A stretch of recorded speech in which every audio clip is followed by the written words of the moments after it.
بسم اللہ الرحمن الرحیم۔ جنتی شخص کی 3 علامتیں۔ مرنے والے شخص میں یہ 3 علامتیں ہوں تو سمجھ جائیے کہ یہ شخص جنتی ہے۔ محترم ناظرین کرام، اللہ تعالیٰ نے فرما برداروں کے لیے جنت اور نافرمانوں کے لیے جہنم تیار کر رکھی ہے۔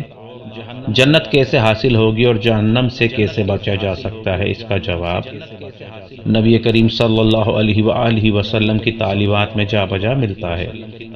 آپ صلی اللہ علیہ وآلہ وسلم کبھی جہنم سے بچنے کی تلقین فرماتے اور کبھی جنت کی نعمتوں کو اپنانے کی ترغیب فرماتے۔ ذیل میں ایک حدیث مبارکہ مختصر سی تشریح کے ساتھ ذکر کی جا رہی ہے۔ حضرت ثوبان رضی اللہ تعالیٰ عنہ سے روایت ہے، رسول اللہ صلی اللہ علیہ وآلہ وسلم نے فرمایا، جو شخص ان 3 چیزوں سے بری ہونے کی حالت میں دنیا سے رخصت ہو وہ جنت میں داخل ہوگا۔ نمبر 1، تکبر۔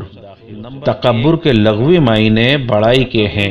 اصطلاح میں تکبر کہتے ہیں ایک ایسی انسانی کیفیت و حالت کو جس میں انسان اپنے آپ کو دوسرے انسانوں سے زیادہ فوقیت و فضیلت دیتا ہے۔ اسی کے ساتھ یہ بھی سمجھ لینا چاہیے کہ اچھا لباس پہننا، اچھے جوتے استعمال کرنا، اچھی سواری کا ہونا اور اچھی رہائش گاہ کا مالک ہونا تکبر کی علامت نہیں ہے، بلکہ حق کا انکار کرنا، دوسروں کو حقیر سمجھنا اور اپنے آپ کو دوسروں سے برتر و اعلیٰ تصور کرنا اور سمجھنا تکبر ہے، جیسا کہ مسند احمد کی روایت سے معلوم ہوتا ہے۔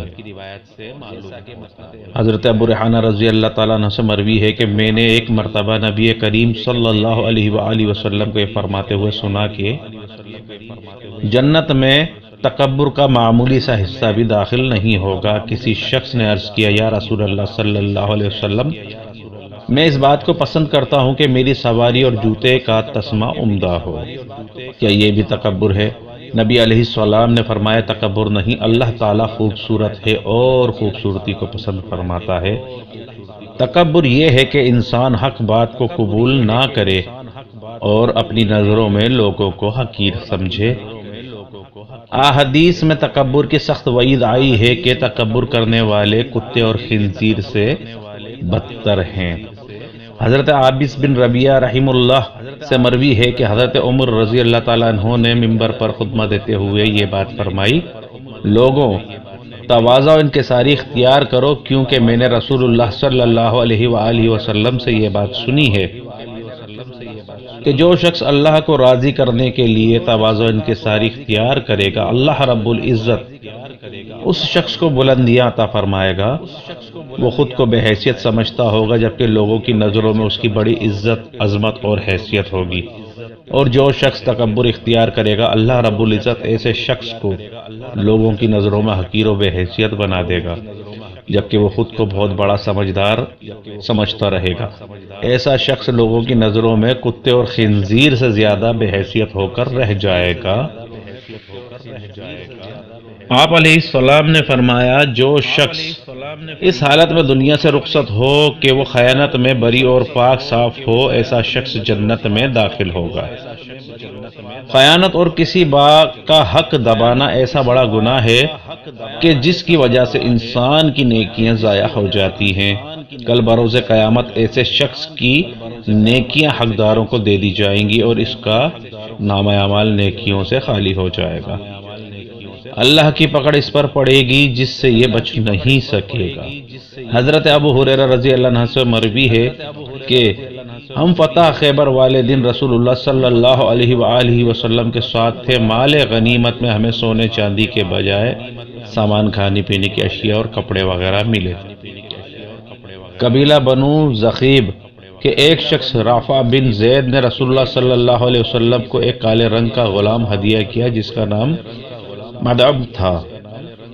جس وقت رسول اللہ صلی اللہ علیہ وسلم اور ہم وادی قرا کی جانب سفر کی تیاری میں مشغول ہوئے تو مدعم رسول اللہ صلی اللہ علیہ وسلم کا سامان سفر تیار کر رہا تھا۔ اچانک انجانی سمت سے ایک تیر آ کر اسے لگا اور وہ مر گیا۔ لوگوں نے کہا، ایسا خوش نصیب انسان ہے، اسے جنت کی خوشخبری ہوگی کہ شہادت نصیب ہوئی۔ آپ صلی اللہ علیہ وسلم نے فرمایا کہ ہرگز ایسی بات نہیں ہے جیسے تم کہہ رہے ہو، اس ذات کی قسم جس کے قبضہ قدرت میں میری جان ہے، وہ چادر جو جنگ خیبر والے دن مال غنیمت میں سے اس نے خیانت کرتے ہوئے لی تھی، وہ اس کے جسم پر آگ بن کر لپٹی ہوئی ہے۔ اللہ اکبر کبیرہ۔ آپ صلی اللہ علیہ وآلہ وسلم نے فرمایا، جو شخص اس حالت میں دنیا سے رخصت ہو کہ وہ قرض سے بری اور پاک صاف ہو تو ایسا شخص جنت میں داخل ہوگا۔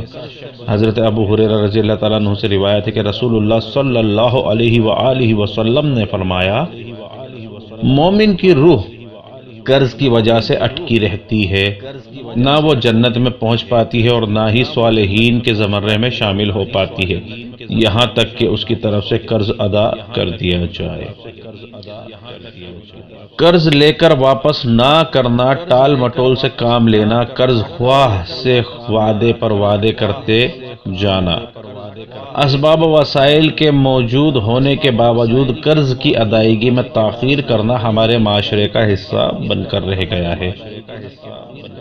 بعض نام نہاد دیندار کہلانے والے لوگ بھی اس جرم میں اپنی حفاظت نہیں کر پا رہے۔ یاد رکھیں کہ یہ ایسا جرم ہے کہ کوئی نیکی اس کی معافی کا ذریعہ نہیں بن سکتی، یہاں تک کہ شہادت والی سعادت موت بھی مل جائے کہ جس سے باقی گناہ معاف ہو جاتے ہیں، لیکن یہ جرم شہادت والی موت سے بھی معاف نہیں ہوتا۔ حضرت عبداللہ بن عمر رضی اللہ تعالی عنہما سے مروی ہے کہ رسول اللہ صلی اللہ علیہ وآلہ وسلم نے فرمایا، شہید کی مغفرت کرتے ہوئے اس کا ہر گناہ معاف کر دیا جاتا ہے سوائے قرض کے کہ وہ معاف نہیں ہوتا۔ اللہ رب العزت ہمیں نیک اعمال کرنے کی توفیق عطا فرمائے، آمین ثم آمین۔ اللہ تعالیٰ اپنے نیک لوگوں میں شامل فرمائے، آمین ثم آمین۔ السلام علیکم۔